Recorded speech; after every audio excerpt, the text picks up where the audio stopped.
the owner and CEO of Abbey Wealth, and Abbey Wealth is a grouped business. We've got two Irish companies, both headquartered out of Dublin in Fitzwilliam Square.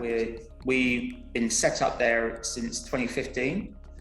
We've got an insurance mediation license and in 2019 a MiFID license as well. Both direct, so two businesses, one that does insurance mediation for clients where they need insurance, and the other one does investment advice. And both those firms are directly regulated by the Central Bank of Ireland.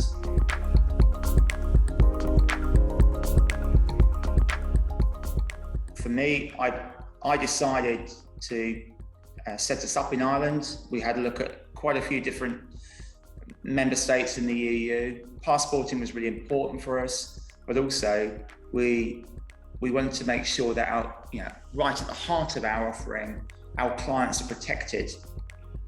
And if you're an expat and you're an English-speaking expat, then there are very few member states in Europe where your regulator is going to be speaking English.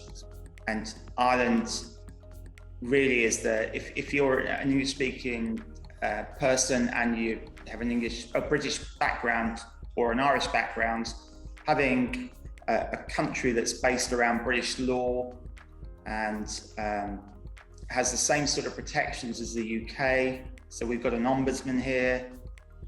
We've got an investor compensation scheme.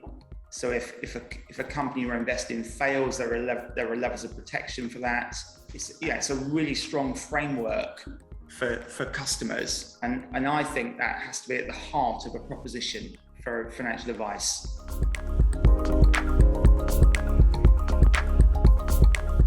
It's a really excellent place to be based. It's one of Europe's major financial services centres, and that means you've got a pool of talent here that means recruiting. It's expensive to recruit people in Ireland because there's wage inflation, because it's such a good place, but you get really high quality, super high quality advisors, compliance people, risk people, everything you need to run a really top drawer financial advice business.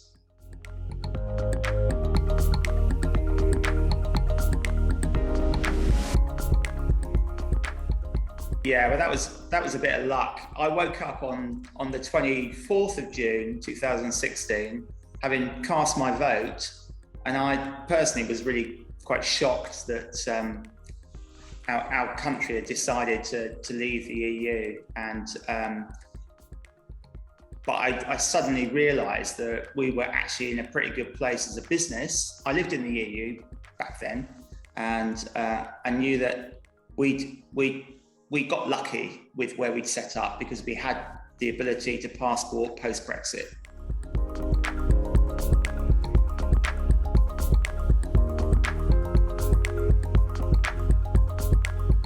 There's a pool of talent here. It's very straightforward recruiting high quality, qualified advisors here in Ireland.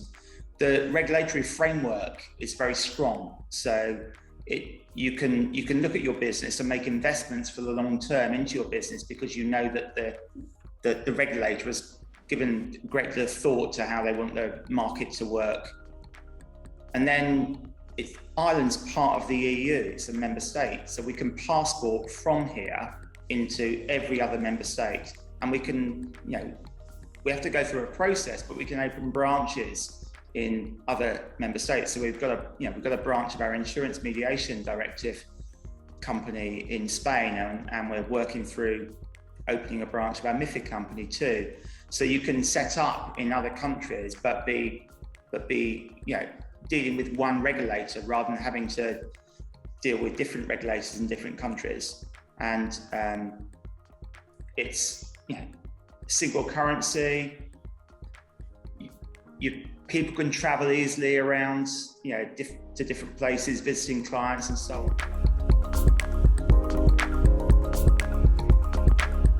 Well, I mean, Dublin's like I don't want to paraphrase too much, but it's like being in London, except it's the world's biggest village. Everybody knows everybody else. So the networking opportunities in Dublin are wonderful, and you can pretty well walk across the city in an hour or so in any direction. So it's accessible. We've got world-class accommodation. Where we live now, we're on in the Wicklow Mount. We moved over in February of 2021, just after Brexit, and we live on the side of a mountain with amazing views, but we're 10 minutes from the seaside, and we're half an hour from the capital. I'm sounding like I'm the Irish tourist board here, but it is a lovely place. But coming back to your last question, why aren't there any other expat businesses here of any substance? And the fact is, to be here requires a significant amount of investment in your business, because it's the expensive city to work in. We've got really qualified pool of talent in the workforce. We have very, very high standards of regulation, so we need to have professional indemnity insurance. We have a number of levies that we pay into to support the regulatory framework and protect our clients, and a very, very strong reporting set of regulations as far as what we have, making sure that our regulator, the central bank, knows that we're doing a really good job, and those things. A lifestyle business, you couldn't make it work here, really.